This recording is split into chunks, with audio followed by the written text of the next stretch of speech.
Aleluia. Nós vamos continuar aqui o estudo de Romanos, que nós estamos fazendo todos os domingos aqui, e hoje nós estamos já no capítulo 10. Já passamos da metade, estamos indo aqui para o capítulo 10 hoje de Romanos. Se quiser deixar a tua Bíblia aberta, ligada, aí em Romanos capítulo 10, nós vamos discorrendo aqui os versículos e você pode acompanhar aí, amém? Este capítulo aqui é para crentes e não crentes. Esta é uma palavra para você que está em casa assistindo pela internet, que quem sabe ainda não encontrou Jesus. Hoje é uma oportunidade muito valiosa para você, e é uma chamada também para nós, os crentes em Cristo Jesus. Nós vamos compreender o capítulo todo, aquilo que ele significa para mim, significa para você. Vamos começar pelo versículo número 2, que diz assim: porque dou testemunho a favor deles, de quem tem zelo por Deus, porém não com entendimento. Vou repetir. Porém, dou testemunho a favor deles, de quem tem zelo por Deus, porém não tem entendimento. Meus irmãos, é comum nós vermos pessoas verbalizando, dizendo assim: eu conheço Deus, eu sei quem é Deus. Várias pessoas dizendo que amam a Deus. Mas uma coisa é dizer que conhece a Deus, outra coisa é honrá-lo com a sua própria vida. É bem diferente, tem uma diferença enorme, gigantesca. Eu posso conhecer quem mora do meu lado, da minha casa, meu vizinho. É o fulano de tal que mora aqui. Mas eu não sei mais nada além disso, não sei como que a convivência dele, o que ele tem, se ele tem algum tipo de doença, se ele não tem, se é algum tipo de problema ou não tem. Eu simplesmente conheço. Agora, se eu me mudar para casa, da mesma casa que ele mora, aí sim eu vou começar a entender, compreender, ver o que acontece com ele no seu dia a dia. E as pessoas dizem que conhecem a Deus. Até dizem: não, eu amo a Deus. Mas não querem ter uma vida ao lado de Deus, não querem ter uma vida de compromisso com Deus. E é exatamente isso que este texto está dizendo, que o zelo não é suficiente, e nós vemos isso muito claramente ainda na vida do próprio apóstolo Paulo. Antes, Saulo zeloso, tinha zelo pelas coisas de Deus, a tal ponto de matar em nome de Deus, achando que estava fazendo certo. Perseguir o povo cristão, perseguir os cristãos, os seguidores de Jesus, dizendo-se que estava com a razão,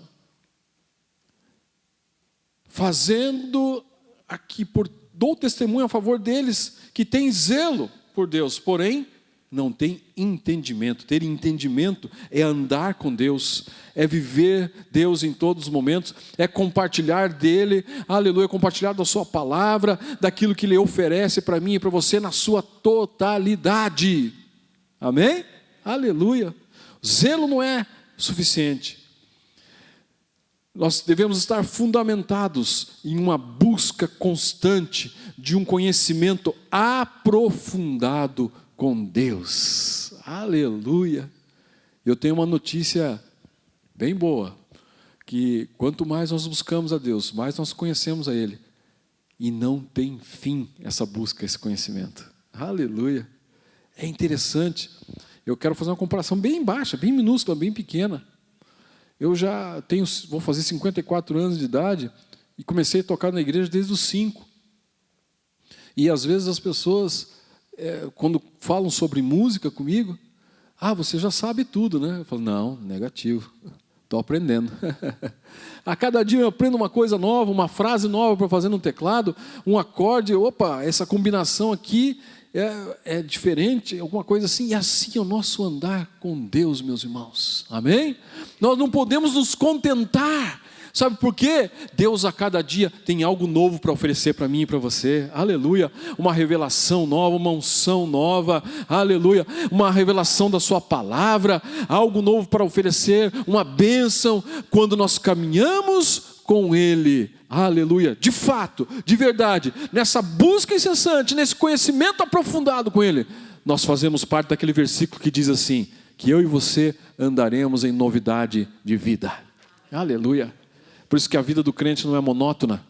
Por isso que a vida do crente, aleluia, é uma constante alegria, aleluia, porque o Senhor a cada dia nos revela coisas novas e maravilhosas, amém? Aleluia. Então é isso que esse texto está dizendo. Às vezes até tem zelo por Deus, até respeita Deus, mas não com entendimento. Aí nós vamos para o versículo 3. E veja bem o que acontece. Isso aqui é uma máxima. Quando nós vamos evangelizar, as pessoas caem aqui exatamente nesse texto número 3. Desconhecendo a justiça de Deus, procurando estabelecer a sua própria justiça, não se sujeitam à justiça que vem de Deus. Estabelece a sua própria justiça. Você vai falar de Jesus e fala assim, a pessoa fala assim, eu não roubo, eu não minto, eu não faço mal para ninguém. Quando tem uma senhora, um senhorzinho na beirada da rua, eu paro, vou lá e ajudo ele a atravessar. Eu vou lá na instituição tal e dou tantas cestas básicas por mês. Faço isso, eu faço aquilo, eu ajudo esse, eu ajudo aquele. Procurando a sua própria justiça. E não a justiça de Deus. Procurando Ele mesmo. Eu não preciso de Jesus, não preciso de Deus, não preciso da cruz, não preciso dessa conexão com Deus, porque eu mesmo faço a minha justiça. Eu sei o que é bom para mim. Eu sei a minha justiça, o meu nível de justiça. Ignoram a justiça, é o que o texto diz, ignora a justiça estabelecida por Deus. Veja que ignorância. Aqui é a autossuficiência contra a graça de Deus. E cada vez que essas pessoas, ou até mesmo nós às vezes cometemos algum tipo desse tipo de falha, porque muitas vezes nós abandonamos a vontade de Deus, o querer de Deus, o desejo de Deus, e também fazemos igual a essas pessoas. Dizemos, Senhor, deixa que eu sei fazer, deixa que eu sei conduzir, deixa comigo, não precisa participar da minha vida não, porque eu dou conta. Muitas vezes nós fazemos isso. E cada vez que nós batemos no peito e dizemos isso, e essas pessoas também fazem isso, estão negando a Jesus, negando a cruz de Cristo, estão negando o sangue de Jesus, estão negando o sacrifício puro e verdadeiro de Jesus, estão negando todo o plano divino de salvação para a humanidade. E nós vemos então, vamos lá para o versículo 9 e 10, que vão complementando tudo isso que a palavra de Deus diz. Veja bem, o que é preciso fazer, então, para não cair nesses dois erros? O primeiro erro, dizer que conhece a Deus, mas não anda com Deus de verdade.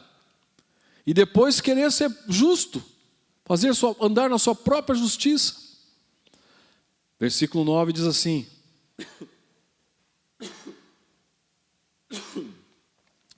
se com a boca você confessar Jesus como Senhor e em seu coração crer que Deus o ressuscitou de entre os mortos, você será salvo.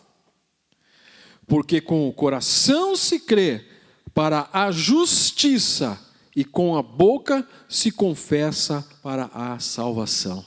Amém? Aleluia! Glória a Deus. Deus já tem a resposta aqui. Esta confissão verbal. Tem que haver essa confissão.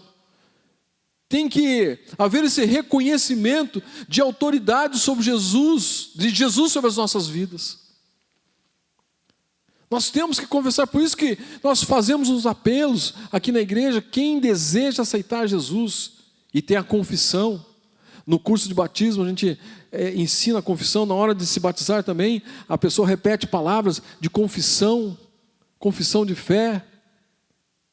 que confessam Jesus Cristo como seu único e suficiente Salvador, que acreditam na cruz de Cristo, no sangue poderoso de Jesus, que é o que nos lava e nos limpa de todo o pecado, de toda a transgressão. Aleluia!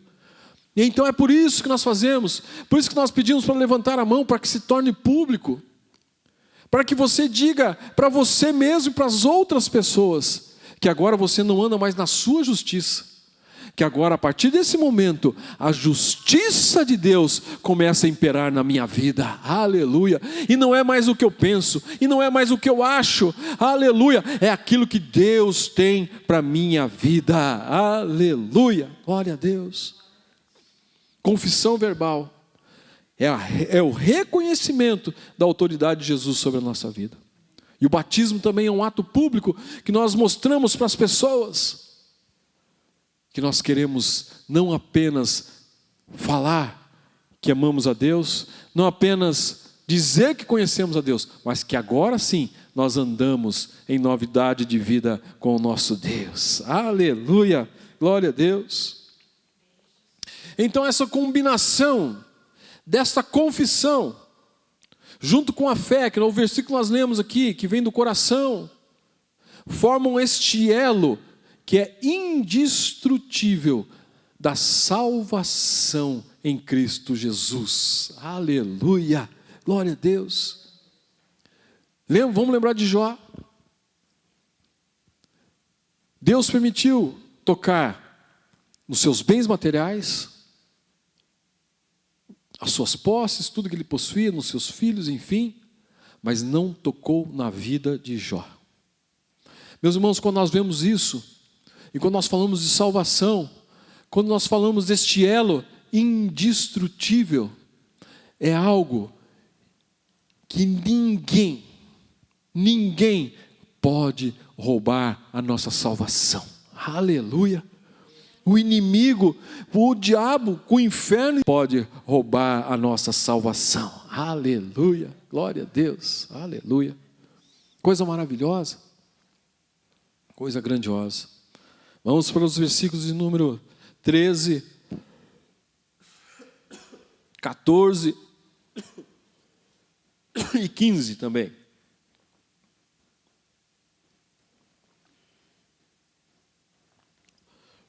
O 13 diz assim: porque todo aquele que invocar o nome do Senhor será salvo.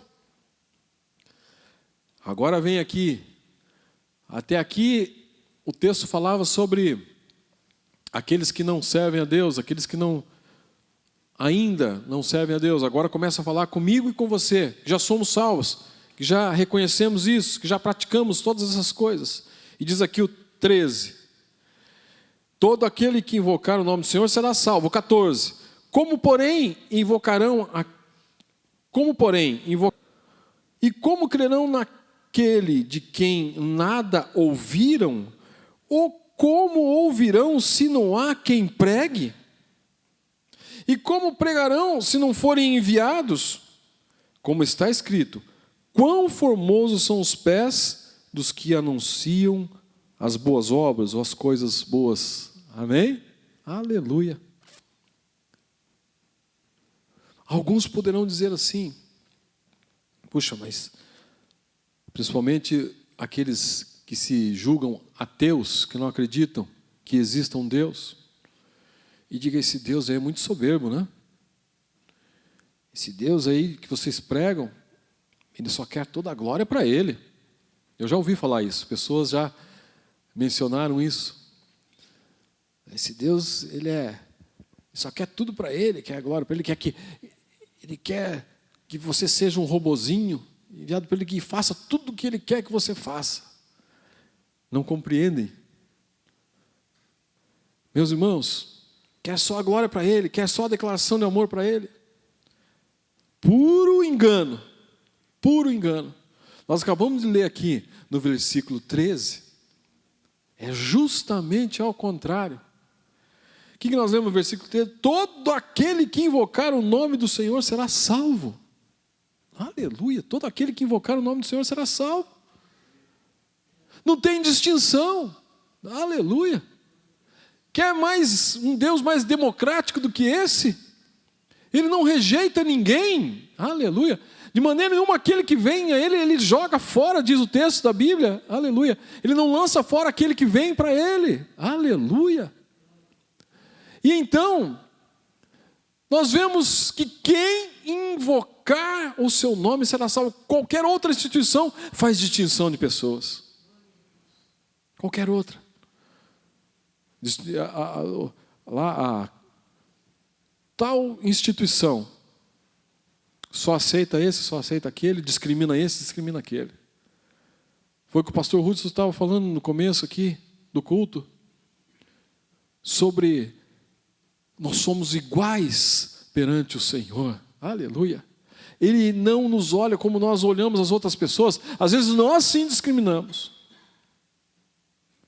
E até eu estava conversando sexta-feira sobre isso, quando nós estávamos no evento de casais ali, e estava conversando com uma pessoa e estava falando sobre um irmão que já, infelizmente, ou felizmente já partiu para o Senhor, porque ele está melhor que nós, né? Está na glória. Mas eu conheci essa pessoa há muito, muito tempo atrás, enquanto ele era um vendedor de uma determinada marca de cigarro. E ele, através de um outro amigo, fiquei amigo dele, e de vez em quando ele vinha aqui na frente da minha casa, conversar, bater papo comigo, com a Kombi, com a marca de um determinado cigarro, e ele era um fumante, fumava, acho que ele acendia um cigarro no outro, né? De tanto que ele fumava. E na minha cabeça, a gente sempre pensa assim, né? Eu vou pregar para esse aí, vou convidar ele para vir na igreja. Mas daí tem uma coisinha humana na nossa cabeça que diz assim, não, esse aí nunca vai se converter, olha o tanto que esse cara fuma. Esse aí nunca vai largar o cigarro para vir para Jesus. Mas que engano, né? Que coisa tola. É o nosso pensamento tão pequenininho, tão minúsculo, mediante a graça de Deus, aleluia, que chama a todos, aleluia, quem invocar seu nome será salvo, aleluia. E de repente, a gente vê um irmão entrando aqui na igreja, aceitou Jesus e ficou firme até os últimos dias da sua vida, aleluia, glória a Deus. Que coisa maravilhosa, a graça do Senhor. E às vezes nós discriminamos, mas Deus não discrimina ninguém. A graça é para todos. Aleluia. Não interessa a classe social, o pastor Ruth já falou isso aqui, o tanto de estudo que tem ou que não tem, se é mais bonito, se é mais feio, porque beleza é relativa também, e tudo mais, tudo é relativo nessa vida. Eu sempre costumo falar que se a gente olhar para trás, a gente vai ver uns mais feinhos do que nós. Mas se olhar para frente, vai ver também uns mais bonitos que a gente. Então a gente fica na média, né? Sempre vai ter um mais pobre, sempre vai ter um mais rico, sempre vai ter um menos estudado, sempre vai ter um mais estudado que a gente, sempre vai ter um menos incapaz, um mais capacitado, e assim por diante. E aqui, a Bíblia, esse texto nos chama a atenção para nós pregarmos o Evangelho, independente de quem seja. Aleluia! Se você estiver diante da maior autoridade que dessa terra aqui, se você tiver oportunidade, fale do amor de Jesus. Aleluia! Não discrimine, porque Deus não discrimina. E se nós tivermos, mediante a pessoa que nós julgamos, a mais miserável que for, fale de Jesus também, porque o amor de Jesus é para todos. Aleluia! Está dizendo aqui, todo aquele que invocar o meu nome será salvo. Aleluia! Como que eles vão crer se não tem quem pregue? Como que ouvirão se não há quem pregue? E como pregarão se não forem enviados? Como está escrito, quão formosos são os pés daqueles que anunciam as boas obras. Aleluia, glória a Deus. O céu é o lugar mais democrático que vai ter. Lá vai ter de tudo quanto é tipo, tudo quanto é raça, gente de todos os tipos, nós vamos encontrar no céu. Aleluia, amém? Glória a Deus, aleluia. Por isso a salvação é pela fé e não pelas obras. Se fosse pelas obras, os ricos seriam salvos, porque tem mais dinheiro para fazer boa caridade, boa ação. E coitado de nós pobres. Não entraríamos no céu. Mas o céu é democrático. E Ele nos salva pela nossa fé, pela nossa confissão, pela fé que eu não possa praticar boas obras, porque a fé, ela gera boas obras na minha vida. Então, eu sou salvo em Cristo Jesus. Porque sou salvo e porque sou grato pela salvação, eu ajudo os outros mais necessitados do que eu. Amém? Fechando parênteses aqui, vamos voltar aqui. Então, ela deve ser pregada a todos. De graça recebemos. E aqui também fala do comissionamento, do nosso chamamento. E esta é uma chamada, o pastor Ruth também disse isso aqui. Não é só o pastor que deve ganhar almas para Jesus, são os pastores, são os presbíteros, são os músicos, são os irmãos, são as irmãs, as que participam da oração, as que não participam, as que participam dos jovens, os que não participam, enfim, é para todos. A chamada para a pregação do Evangelho é geral. Aleluia. Não existe só o evangelista. Só esse ou só aquele. E aproveitando aqui, antes que eu esqueça,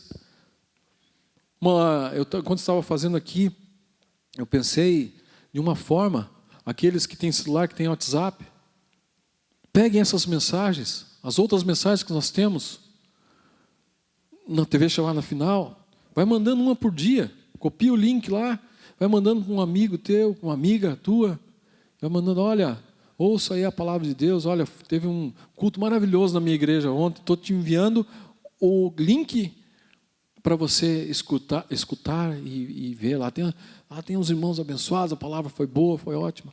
Essa é uma forma de nós pregarmos, uma forma digital hoje, uma facilidade enorme para nós difundirmos a palavra do Senhor. Amém? Aleluia. E aí, o texto aqui ele vai dizendo assim: quão formosos são os pés daqueles que anunciam as boas obras, boas novas. E é uma admiração vinda do próprio Deus, se referindo ao impacto dos céus e no reino das trevas. Por que no reino dos céus e no reino das trevas? Saqueando o inferno, tirando as almas da mão de Satanás, das garras do diabo, do mundo, e mostrando a Jesus Cristo, aleluia, e enchendo o céu de salvos em Cristo Jesus, amém? Por isso que a Bíblia diz, as boas obras, aleluia, são ganhadores de almas, são saqueadores do inferno, são aqueles que ganham almas para Jesus, aleluia. Então, nós vemos lá os versículos, vamos pular para os versículos 19 e 20.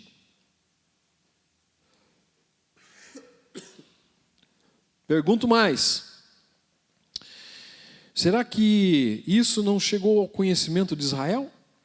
Moisés já dizia, eu farei com que vocês fiquem com ciúmes de um povo que não é nação, por meio de gente insensata, eu os provocarei a ira. E Isaías é tão ousado que diz, fui achado pelos que não me procuravam, revelei-me aos que não perguntavam por mim. Amém? Aleluia. O plano para Israel era para Israel, era para o seu povo, mas eles rejeitaram, eles não quiseram. Eles rejeitaram a Jesus Cristo e o plano foi estendido a mim e a você. Nós temos essa grande responsabilidade. Foi nos dado como presente de Deus. Os anjos queriam vir aqui pregar no meu lugar e no teu lugar. Mas Jesus falou, não, Deus falou, a responsabilidade foi passada para cada um deles, em falar do meu nome, aleluia, em falar das minhas maravilhas. Meus irmãos, nós temos tanta coisa para nós contarmos. Tantos testemunhos.